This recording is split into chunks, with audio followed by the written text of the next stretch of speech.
Episode 147, Helping Young Adults Trust God When Their Life Plan Doesn't Go as Expected, with Caleb Price. Welcome to Latter-day Life Coaches, the podcast where each episode is a conversation between me, Heather Rackham, and one of my amazing coach colleagues. Each coach here is a member of the Church of Jesus Christ of Latter-day Saints and a highly trained, experienced life coach making a great impact in the lives of their clients. And together, we have one main goal, helping you live your best life no matter what. You ready for this conversation with a coach? Here we go. Are you a planner? Whether you classify yourself as one or not, everyone has some sort of plan or way they think their life will go. Having a plan is good, but more importantly is being able to let go of the plan if needed and still know there is meaning and purpose to your life. Coach Caleb Price is on the podcast today talking about how young adults will have a much more fulfilling life as they learn to trust God and create the emotions they want to, even when the plans they have made don't work out exactly as they'd hoped. Caleb wants young adults to know that God can make much more of their lives than they could ever dream if they are willing to see the good that can come when life doesn't go as they had planned. If you know a young adult who could use some guidance in trusting God and creating a great life no matter what happens to them, please have them reach out to Caleb today so he can teach them how to do that. Enjoy this episode. Hey everyone, welcome to the podcast today. I feel like a broken record sometimes when I say that, but it's true. I want to welcome everybody. The laugh you're hearing is the fantastic coach that I get to speak with today. His name is Caleb Price. Hey, Caleb. Oh man. Hey, how's it going? Really good. How are you? I'm super good. So Good. glad to be back. I know it's great to have you. I love having conversations with Caleb.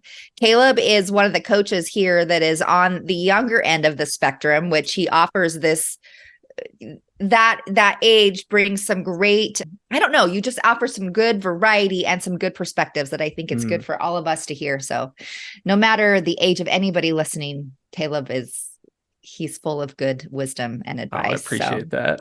Anyway, before we get started, you should probably tell people a little bit about you since I've just told them a snippet, but let's hear what you've got to say for yourself. All right. Yeah. What can I say about me? Well, yes, you're right. I am very, young. I don't know, very young. I feel old sometimes with my peers, but I'm 26 years old. I'm a graduate from Utah State about a year ago.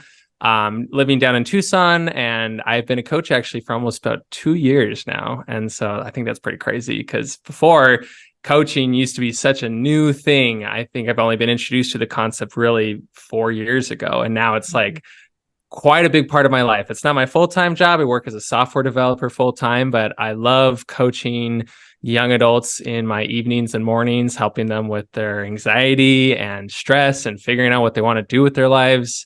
Because I was in that spot and coaching saved my life. And so that's why I decided to become a coach. And so I'm here today to hopefully share some wisdom and also mostly share probably my own mistakes and how I don't want anyone else to, fall into the same traps we all do. So, well, isn't that what we all want to do? We want to be able to hear and learn from other people to hopefully avoid things. But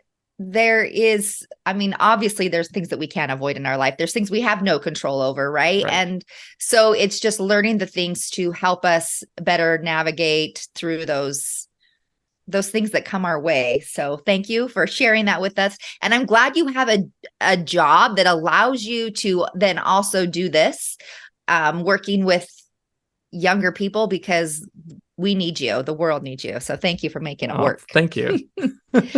All right, Caleb, I am thinking about that time in my life. And like I could have children Caleb's age. So I feel like when I talk about that time in my life, I'm thinking back a ways, but I remember feeling like you have no control. Like I have no control of what's going to happen in my life. I'm just going to have to take what comes. And then also thinking to myself, it seems really unfair that I have to make these really big, important decisions at this stage of my life when I have no experience. And I just felt like Heavenly Father might have this plan wrong. Like we probably might need to have a little bit more experience before we make these big decisions in our lives. But I would love to talk about that a little bit today. Like, how do we navigate this world where, especially you guys and people that are in their 20s and that are making big decisions, but also feeling like there really is not a lot of control over what gets to happen in your life? Yeah. I mean, you're preaching to the choir. I think it's literally like the question I think that comes up is this idea of control.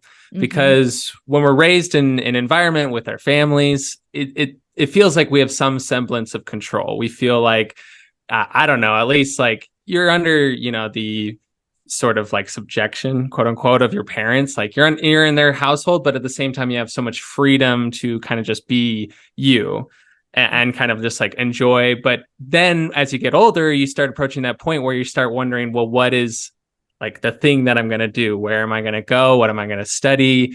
Who am I going to become? Who's the person like a lot of us have on our minds to think about marriage? Who are we going to like eventually be with besides and kind of like leaving away from our family? And we walk into a world where we realize, like you said, we don't actually have that much control. We actually live in a world where there's so many things happening kind of outside of our control. I mean, you got the economy just alone, or, what you're seeing on social media, the society that we're interacting with. You can go to all those places and it can feel so daunting and easy to think that like, I don't know what I'm doing. Or it seemed like there was a pretty set, clear path of what I was supposed to do, yet it's not going that way. And then to just immediately go to, well, I must be doing something wrong. Because especially because we look at other people and we see that, oh, it looks like they have control over their lives. What am I doing wrong? And so I think to begin kind of this discussion around this idea is to first understand that it's natural for all of us to want control over our lives. We look at, our parents or older, adults, figures in our life, and we automatically think, well, they must have it. And let me tell you, being 26, I mean, I'm only 26, but, I'm working at a job. I'm like past the point where I thought like, okay, like I think I have things figured out. And let me tell you, I don't have things figured out.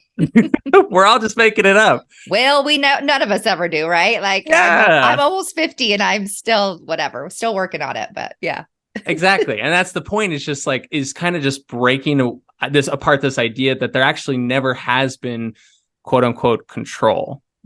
There's never been, everything is flowing, everything is changing. There's so many factors, anything can happen.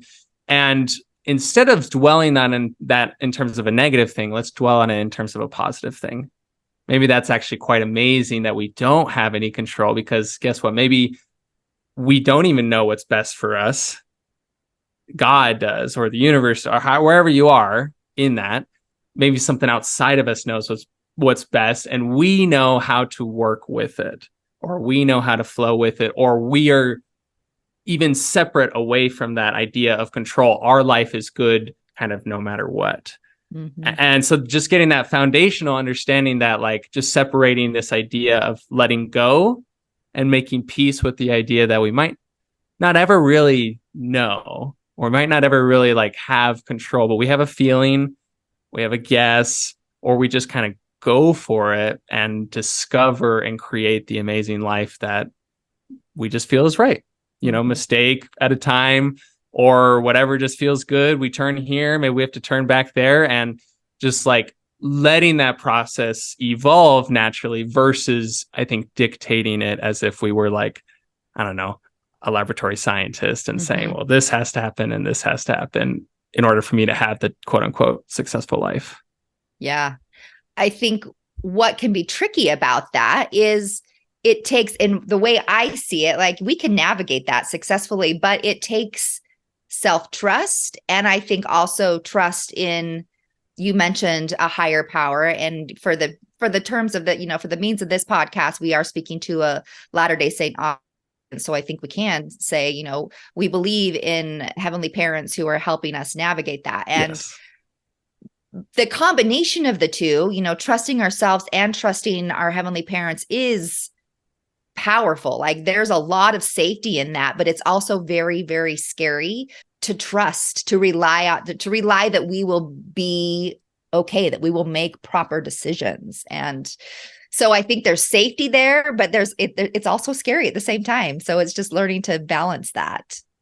Right. And so that's where I think the real question that comes behind, like, let's say like a life plan, like that's kind of like our idea of control. We grow up and like we kind of are given this like life plan, like you're going to graduate from high school, you're going to go to this college or trade school, you're going to go get this thing, and along that way you're going to meet someone lovely and you're going to date and it's going to go well, or you might have one breakup, but that's okay because you're going to meet the real person, you get married, all those things, all these steps. As we're taught, especially in the Church of Jesus Christ of Latter-day Saints, it's pretty laid out what you're supposed to do once you turn 18 to, I don't know, 25 or 26, and then have kids. And then, once that's done, you're just like, oh, well, you figure it out, or it fluctuates. So we have that plan. And yet with kind of like all those check boxes, like, what are we hoping to get from that? Like, why are we doing any of this? We can make the argument, well, God told us to, and that's how we get happiness. But that's really the thing that we're actually after is happiness. We believe the check boxes will give us equals like a happy life or joy or whatever the feeling, emotion that we're after. Like, that's what our life plan or whatever plan we've created for ourselves is going to grant us. What we're all searching for is an emotion. And that doesn't go according to plan. Like, creating an emotion is always never going to work, because that's not actually like the way the plan of life was supposed to go. That's not actually what mortality is about. Mortality is about experiencing all of it. And I think part of us likes to think we understand that. But when we actually get into the situation of, oh, I still haven't found someone yet, what am I doing wrong? We immediately just think, well, like, I can't be happy because I haven't gotten this thing. Versus actually maybe the understanding is, maybe I'm supposed to become okay with these emotions, like you were saying, develop this kind of self-trust or this vulnerability with my Heavenly Father, that like I'm okay even with anxiety. I'm okay even when I experience frustration or doubt. Like I'm still on the right side. I'm still doing it, basically. And so that's just the biggest piece of advice that I love to give to people, is that when they're anxious about if life is working out for them, or if they don't know what the plan is for themselves, they feel like that they're not doing it right, or things aren't going the way they're supposed to, I like to remind them, well, what is it that we're really after? And it's always an emotion, and reminding themselves that we actually have the capacity to create that now. But even more importantly, we have the capacity to just feel and embrace however we feel. And that's actually like what's really powerful. That's actually what creates the peace and the joy and the satisfaction that you're looking for, not the end goal or the thing that you think is going to make you happy. Yeah. I love that you share that distinction, right? There's a difference between the actual thing that we're wanting, and ultimately it's how we're going to feel once we get that thing. And I think it's really important to note that, like, if that's what we're after, we have to learn how to create that all along the way, rather than just waiting for the destination of, because who knows whether that particular thing is ever going to arrive or happen, right? And so if we spend our whole life waiting to get to it, we've missed out on this whole period of time where we could have felt it all along the way, and a whole ton of other emotions as well, which, like you said, is part of the whole human experience, and which is why we're here. I think experiencing all those emotions and being able to really allow them in is what helps us to become like Christ. It is what helps us to become like God, which is the whole reason why we're all here, is to work towards that. Yeah. And I think it's one reason why we do have a pretty well laid out like idea of what, like good things to go after and pursue in life are. But like those things, in the pursuit of them, we will ultimately discover discomfort in all of them. As you are, trying to progress towards marriage or a family, or teaching that family, raising that family in the gospel, guess what? Along that whole road is a lot of things that don't feel like happiness and don't feel like joy, but that's the point. Yeah. Is like that's what creates and fosters those divine attributes that Christ had. And that's how we become truly acquainted with the joy that we're talking about. Yeah. I think it's interesting because, yes, like you said, it's not like we want to abandon the plan altogether, right? Because some people will say, well, should we just get rid of any plan and just see what happens? And there is something in, like, we want a plan. I was talking with a friend a while back. Her son was getting married, and they were talking about something that had like a little hiccup in what they were going to do after they were married. And she's like, well, this isn't really going along with my daughter-in-law's 7-year plan that she has created for them. And I was like, ooh, like there was a part of me that thought, well, that can be a little bit scary if she's got this 7-year plan so rigidly laid out. Like, yes, it's good to have a plan, but we have to kind of hold on to it loosely. And I think that is tricky to do. But yes, we have this plan, we work towards it, but it's not like we're knuckling and holding on to it so tight that when something doesn't go the way we think it should, that it becomes this big ordeal that we have to try to navigate through. Yeah, I love this idea of rigidity. Like, it doesn't have to be so constrained. Why are we limiting the God of the universe to satisfy our quote unquote demand within a time frame, within with these people around us, within this space? Like, a lot of times, I mean, this is me.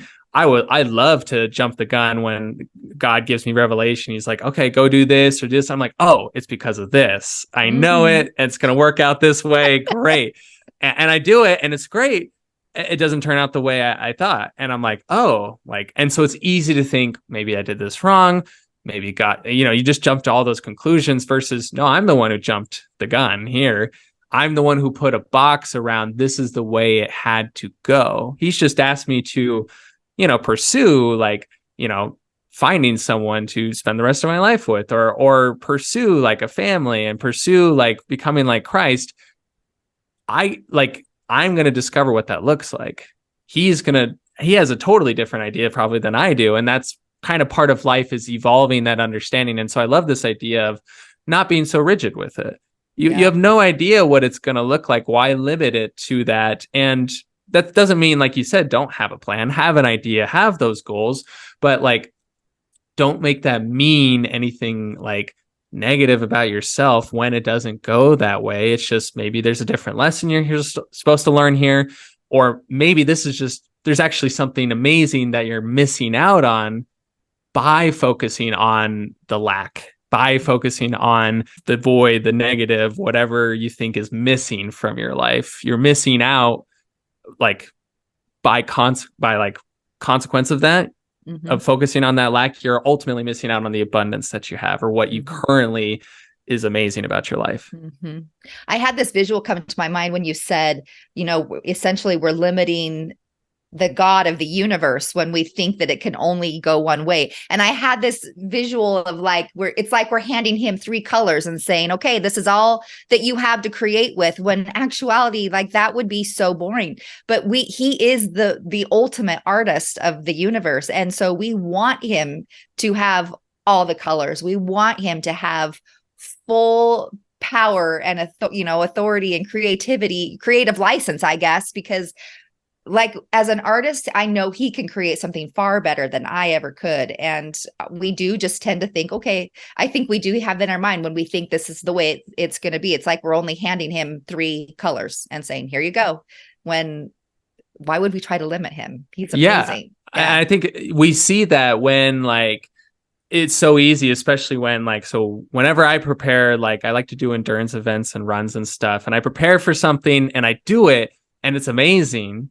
And I do love it. And then it's after, and it's sort of oh, I guess I'm still the same. Or I guess you kind of imagine with those 3 colors, oh, something amazing is going to happen. It's just going to make my life entirely different. And it's impactful, but there's a moment after the destination where your journey keeps on going because life's not over, that you begin to wonder, oh, well, what do I do now?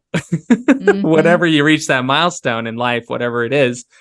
And so that's because that's what it's about. It's about growing you. It's about seeing the whole spectrum, the whole rainbow of whatever your life could look like. And it's not about actually like achieving the thing. It's about who are you becoming through all of that. And that's why I like to remind myself, like, even in the pursuit of a goal, like, that's not all that God has asked me to do. Like, God's asked me to do a whole ton of things besides just like, like make the covenant of marriage. He's asked me to like become like Christ in this way, serve my fellow brethren, pursue passions that are going to serve people around me and like help me find joy in this life. Like, again, why are we limiting ourselves to the one thing that isn't working out and saying it has to turn out a certain way when that would just be boring or so much less than of what maybe is in store? Yeah. I've been doing a little bit of study lately about Paul and kind of some of the things that describe him in the scriptures. And one of the words is humility. And so as I like looked up humility a little bit, I was looking in one of Brene Brown's book, The Atlas of the Heart. And she had this statement, and I'll probably say it wrong, but it was somewhere along the lines of describing humility. Like if you had a sentence to describe humility, she said it would be trying to get it right, not needing to be right. And so as you're talking right now, that's kind of what I'm hearing. It's like, we want to be right, right? But if we can have some humility and see that, yeah, if I can just get things in this very moment, right? Rather than thinking that I am right about the way things have to happen in the future and what the next step is going to be, that we really are bringing humility to the table then, when it's like, I'm just going to get this moment right versus I'm right. And like, this is the way it should be. And it's like we're being stubborn when we think it has to be one way. So anyway, I don't know. That's just a little thought that came to my mind and thinking about humility. I think humility is a word that would probably be really good to describe that feeling that we want to have always, but probably especially at this stage too, where you're just kind of taking what's coming at you right now. Yeah, I love that understanding of humility. It's a great way to describe it, because I think a lot of us, I mean, naturally, we are stubborn. We're kind of stubborn in like our desires and the way we things should work out, or we're stubborn in sometimes in our indecision. We're stubborn in our like we're just not sure of how things are supposed to go, and we feel like it should just be revealed to us, versus this idea of being humble, versus like this idea of like, well, I have a feeling and I'm going to go after it, but I'm not going to dictate exactly what it looks like. I'm not going to like put like boundaries on it. I'm going to be willing to be flexible with how it turns out. That's like me is just like moving here, making this move and transition to come to Tucson. I didn't know what it was going to be like. It just felt like the right thing. And so it's just being humble to like, my life could turn out very well the way that I want to, taking this step kind of into the unknown that just felt right. But at the same time, not like when something doesn't go according to a plan that I have, I don't say, well, there goes the whole thing, or there goes my whole life, or I'm just doing it all wrong. Like, why give ourselves that extra pain? Yeah. It makes sense why we do it, because again, humility is also like a release of control at the end of the day. Yeah. And so it makes sense why we do the opposite. Right. I wonder if there's any value in, like when we say, yeah, well, this just isn't part of the plan, in kind of flipping it on its head and saying, I wonder how this actually fits into my plan, right? Rather than if we're so like stuck in it, like it has to fit the plan. And if we can't move past that, then maybe it's, okay, how does what's coming my way fit my plan, rather than abandoning the thoughts of having to be a plan in the first place. Does that make any sense of what I just said? It makes perfect sense. I love it, because you're looking for the positive versus noticing the negative. This is a concept that I love. It's like we train our brains to like see things around us. I like to say like our brain's kind of like a dog. It's just going to go after what it knows what to do. And so sometimes we've trained our brain to be like a kind of those like bomb sniffer dogs, where they like go around but our brain is just going to tell us everything, because it's also creating kind of part of that. And so if we, are on guard about things we shouldn't think, or we're on guard about like, oh, this isn't working out, like another reason why dating's not working out for me and why the plan's not working. Like, you're just going to find tons of reasons for that. Versus the experience can still be, hard. You might like, the thing that comes to mind for me is like, when like, let's say your kids decide to like leave the church, leave the gospel. Like, you've decided, you've been raising them in this way, and they make that decision for themselves. You're like, oh, what do I do in this? And so easy to go to, maybe I did something wrong, or I could have done something better. This isn't according to the plan. Like, how does this make any sense? And then you get angry, versus just like being humble and like, again, a lot of vulnerability, because it's a lot of emotions that we're not necessarily comfortable with, but are so valuable to kind of step into, of just being willing to be like, well, how could this be a part of my plan? How do I grow from this experience? How does, my child grow from this experience? How does God, so loving and still seeing all of us, and still has us like in his arms, so to speak, has us like totally in control, despite, our brain kind of rejecting this like use of agency for, our child, or maybe it's something that's happened to us. Yeah. I love just that constant reminder, right? Like he does have us in his arms always. And in my mind, I always think of, it's like this group hug of our heavenly parents together. And when we can always come at something from that perspective, rather than just thinking we're alone, that's that combination of self-trust and trusting that there is somebody cheering us on, a higher power. It does change our perspective when we move forward that way. Yeah, and believing that things are going to work out. Like, yeah.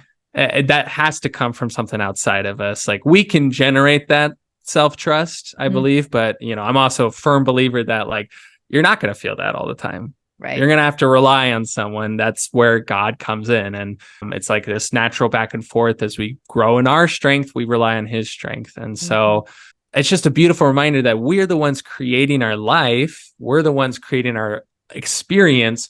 Why not look for what's good? Of course, we're going to sometimes, we're going to need to vent. We're going to need to complain. We're going to need to feel like we're right and they're wrong.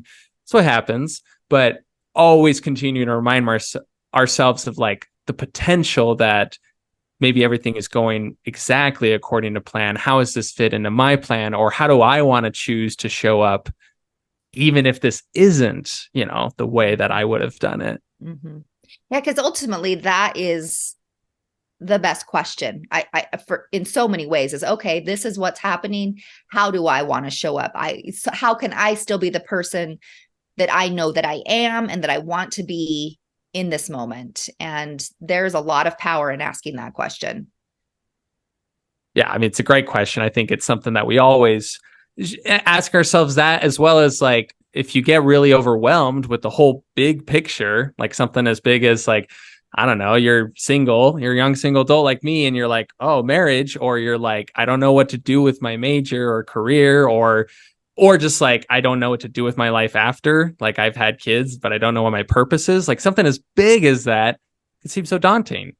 And of course, you're not going to be able to figure out the plan from there. But like, when you just bring it down to, I love just asking myself the question, what do I want to do next? Like, what's just the next small, tangible thing?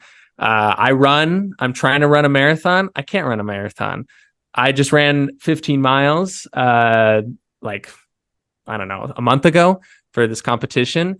And I can't run 15 miles straight, but I can run like 3 miles 5 times or 1 mile 15 times. Like, breaking it down, making it something that's tangible for yourself, asking yourself, not this huge thing, but actually just making it applicable, that'll make it actually achievable. And that typically is when your brain protests the most, because then you could actually do it. And it does not want to do it.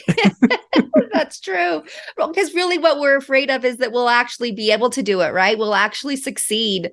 And that is really scary too for us if we actually think about it that way. But Caleb, I could chat about this all day, but is there anything else that you wanted to bring up today that we haven't talked about before we sign off here? I mean, this has been a wonderful discussion. I feel like I've covered a lot. I can, as you know, I can talk all day about the principles that that I love. The thing that I would just leave the most is that change and seeing your life in a different light is indeed possible. like wherever you are currently in your life or wherever your children are, or just, what you are worried about, what you're fretting about, what you think is impossible and that can't be like moved out of like your way can. I believe it. I mean, it's just through the power of Christ, along with the tools of coaching, my life's been forever changed to find so much more joy and so much, I think, just abundance of emotion on both sides. And ultimately, like connecting with myself, because I used to be myself all the time for how I was showing up. I used to think that I was just messing up, that nothing was going right in my life. And once I was able to like surrender and get rid of and kind of choose some humility and surrender this idea that maybe what I was believing was incorrect, and actually I needed to turn and embrace my emotions, and I needed to like believe that God actually had me, then I began to find the thing that I really want. What we all really want at the end of the day is peace. We want peace, we want joy, we want security, and that's only offered by ourselves and by like leaning into what a Heavenly Father promises us. So, and it's possible. Yeah, totally is. Caleb, thank you so much. It's awesome. I think everybody in this stage of life, and I say this because like it's your stage and it's my stage. There's very different stages, but we're all still learning and experiencing the same things. But we all need to hear this message over and over again because we hear it differently depending upon what's happening for us. And anyway, I'm grateful, glad for it.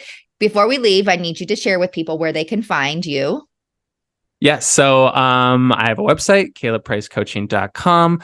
I also am on Instagram at Caleb the College Coach. And I have a podcast if you like listening to that, or if you have any young single adults or just young adults in general who want to listen. It's called The Modern Young Adult, and you can find it anywhere you podcast. So that's me. I would love to, help you out. I got lots of free stuff, and I can also be your coach if that's what you want. Yeah, I just love helping people my age, people in my stage of life, because I think we need it the most personally, but we all need it. So, well, and for sure, if you can get it figured out right now, I just think of so many things that would have been different for me along the way if I had learned these things when I was your age, like, and it wasn't available then really, right? There, I mean, it probably was, but not as accessible as it is. Like maybe if I would have had to dig through things and figured it out on my own, but there's so many things that are being hand taught to us right now. And like a coach is accessible. It used to not be something that everybody could have access to. So anyway, if I could do it again, if I could go back, I for sure would have this in my life because so many things I know would be different. But thank you. We will link to all those things in the show notes. And Caleb, we appreciate it. Thanks for having me, Heather. Yep. We'll see you all next time. Hey, we just wanted to thank you for spending part of your day here with us at Latter-day Life Coaches and being part of this conversation. Share this with your friends so that you can have a conversation with them on this topic as well. And as always, subscribe so you don't miss a single episode. Have a good one, my friends.